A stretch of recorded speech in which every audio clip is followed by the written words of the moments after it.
carbon ceramic brakes to drag this car to a halt. Welcome to the new Porsche Cayenne GTS Coupe, no less. Let's just touch on that sound that you were just hearing. You may be familiar with the fact that the previous generation of this car actually ran a twin turbocharged V6 engine. Well, I'm very happy to report that the sound that you just heard was in fact a twin turbocharged V8 engine.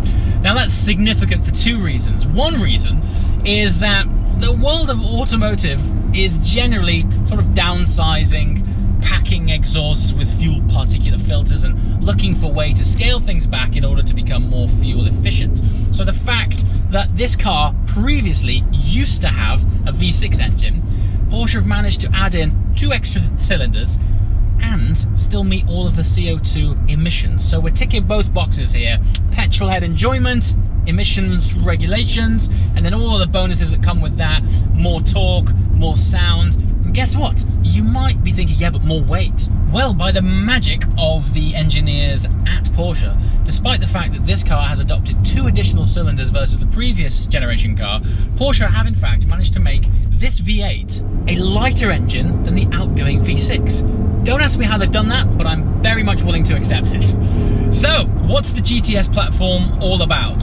Well, this car sits above the Cayenne S, but below the Turbo S and Turbo SE hybrid. The idea of the GTS is that it is a more driver-focused version of the same platform. Now, at first, you'd be forgiven for thinking, surely the Turbo's the more driver-focused version. It has the most power. And I kind of agree with you. However, this has had the sprinklings of what is important to drivers at heart, which is bespoke calibration of suspension, steering, throttle response, sound, brakes, everything that you interact with as a driver. And I don't mean as someone that drives a car and commutes in it. I mean somebody who also places a priority on the feedback and feel that you get from a car.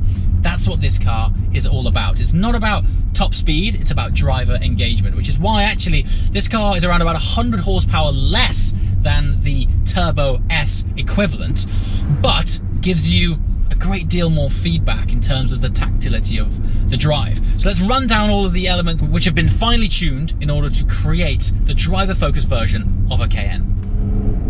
So let's start with the heart of the car, which is of course the engine. 450 horsepower, or 453 to be precise, and over 450 pounds-feet of torque. First of all, the pull is wonderful. Listen to that.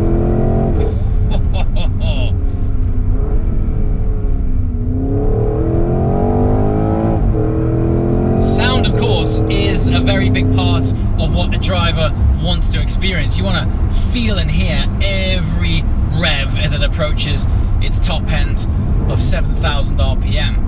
But the important thing about the characteristic of the engine is, despite the fact that it is ultimately heavily turbocharged, there's not a great deal of lag, and the way that the power is delivered from the engine is it's a pretty progressive pull. It's linear. It's not spiky like a heavily turbocharged engine could be, where there's that sort of gradual build, and then as those turbos come on cam, there's that aggressive surge of energy. This actually feels more like a naturally aspirated engine that just so happens to have a massive amount of torque. But of course the main thing when it comes to drivers wanting their stimuli stimulated is the sound. Check this out again, you ready?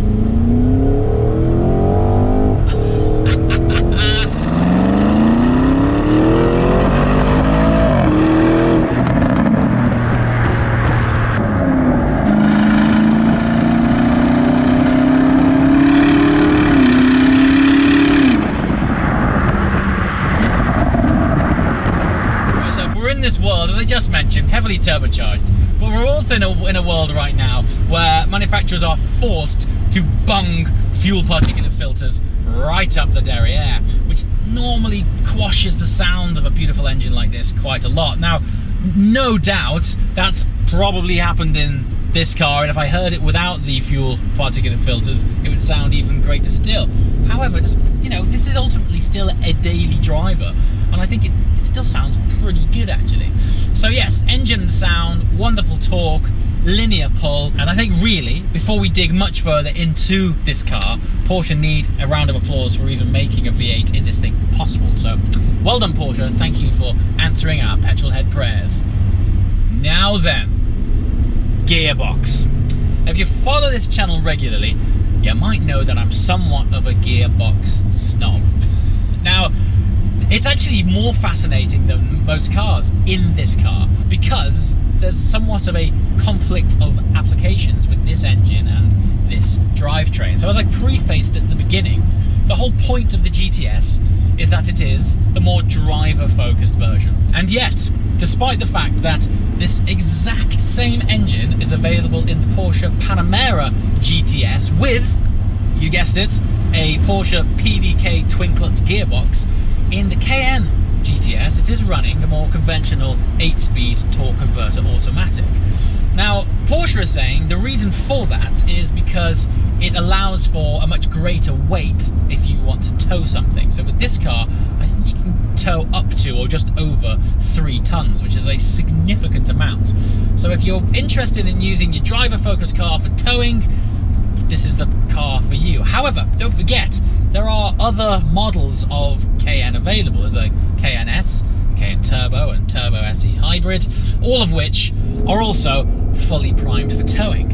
And considering that this is quite evidently aimed at the more driving conscious customer, would you choose a GTS if one of your priorities was to tow a car? I'm not sure. I think what would truly separate this car as the real driver-focused version of the Cayenne is, of course, to include the twin-clutch box. That is, of course, its purpose. The whole reason for this thing to exist is because every now and again you want to grab it by the scruff of its neck and really exploit the road you find yourself on. Now, as far as 8-speed torque converter automatics go, it's actually razor sharp, and I am splitting hairs. In fact, this is probably the best calibration of a conventional automatic gearbox that I've ever felt. I mean, for example, listen to these upshifts. You know, they're not exactly sloppy. However, it's normally the case with automatics that it's when you're going spiritedly and you actually want to go down through the gears as to when it highlights its mild sloppiness, and that's what it is in this car. Very, very mild. If you did put the PDK in it, it would definitely be a more dynamic, agile, responsive drive. But I understand that if you're after an SUV, you know, you want that full spectrum of options, don't you, to tow if you want to. Therefore, if you want to tow another Cayenne with your Cayenne, you can do it as a result of this box. So let's break down then how they've managed to achieve this more driver-focused feel. So everything from the throttle response to the engine sound, the steering weight, which is heavy. I mean, as far as SUVs go, it's got great feedback. You really know what's going on, particularly with the front end, which, when you slam on these optional 10-piston carbon ceramic brakes, and you've got all of the weight on the nose and it's hooked in, you can really lean on this steering because it's there for you. It's actually quite heavy. It's definitely heavier than a standard Cayenne or even Cayenne Turbo. And then there's, of course, the driver modes. I'm in Sport right now, but I'm going to drop it down to normal, like that, which sort of irons everything out. Now, even in normal mode, the car is slightly stiffer than it would be in the normal mode of Cayenne S or Cayenne Turbo, but it is very much livable. It's not overly stiff, but you are aware that there is this sort of tautness ready to be unlocked, and that's where the other driver modes come in. Now, Sport is actually, for me, having played with these modes so far, probably the sweet spot. You know you're in a GTS, things get a little bit more taut, Sport's exhaust activates, dampers get a bit stiffer, but it's not shaking the hairs out of your mustache. It's just stiff enough that it's all of a sudden on its toes. This, for me, is the sweet spot. It's great. The way that the gearbox reacts is a little bit sharper, and of course the exhaust tone as well opens up that little bit more and just makes it sound a bit more fruity. You can hear some more of that V8, which is great. And then we have Sports Plus. Now, when I say this thing gets sharp and this thing dials up, it's Sports Plus, straight away through my spine, I'm well aware that the car now sort of thinks I'm on a track. I mean, it's really a dramatic example of just how much change Porsche have been able to engineer. Like, its breadth of ability is actually quite expansive. The fact that I can go all the way now back down to normal, and it makes this, I mean, 3 seconds ago, that road was what I would class as uncomfortably bumpy. Same stretch of road, reading it with my eyes, it's equally bumpy. Normal mode, ironed it right out. Still, you know, fairly well dampened, but soft enough. Straight up to Sports Plus, and it is razor sharp again. And then, look, listen to this. And the gear shifts again. Gear shifts are faster. Let's see what it's like on the downshift. On the braking, you know, it's not bad. It really is. Like, for an automatic, it's actually pretty good. I mean, I don't know why I'm surprised. I mean, Porsche just generally go over and above, don't they? But yeah, I'm bouncing around now. You know, this road's not great, but it's just a demonstration that you probably wouldn't live with that mode too often. So put it back into sport, maintains that same sound, and the agility's still there, but without sort of shaking out your molars.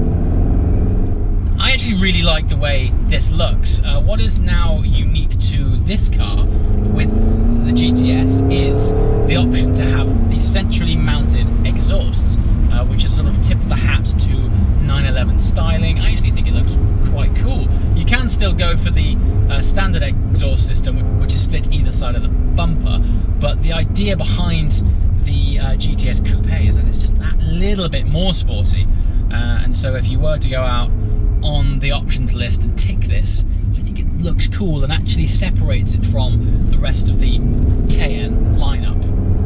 And visually, what else sets the GTS aside is the sort of black pack. Now, this is spec'd with the lightweight options, which removes the massive panoramic glass roof in order to save weight, and of course save weight in the right place as well. If any weight is to be added to a car, ideally it's low down to maintain a preferable center of gravity. But with the lightweight option, you can in fact have an entirely carbon fiber roof inserted, which not only looks cool but saves a bit of weight. We're also running on the 22-inch wheels. Now, despite the fact that they are on such massive wheels and fairly low profile rubber, the ride quality is impressive, considering, I mean, generally low profile tyres and big rims just don't lend themselves that well to a decent ride quality. But the way things have evolved lately in the suspension and ride quality of cars, almost no matter what they seem to be wearing underfoot, it's incredible. So now you can have something that looks fantastic. Of course, the 22-inch wheels accommodate the massive carbon ceramic brakes, and ride quality is still good to go. So what don't I like about this car?